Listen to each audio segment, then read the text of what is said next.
За hi guys тэгэхээр биш үү энэ бичлэгийг биш үү өөрийнхөө 5-10 жилийн дараах бэлэгдэх зөвлөлөд бичиж чинь зөө. Тэгэхээр өнөөдөр биш үү 2025 оны 8 сарын 15-ны өдөр яг 9 сарын 15 шүү. Би 9 сарыг л 8 сар гэдэг юм.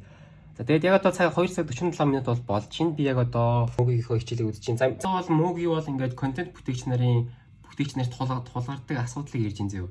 Гэхдээ яг энэ асуудал нь болохоор царайгаа гаргаж reel хийдэг контент хийдэг хүмүүсийн асуудал нь зөө. Камерын өмнө өөртөө итгэлгүй байх гинэ. За тэгээд яг сүүл би 5-10 жилийн дараа энэ бичлэгийг үзэх л байгаа л та. Тэгээд яг одоо ингэ ярьж зөө. Юу гэхлээр миний нэг давуу тал нь шүү дээ. Юу зөө.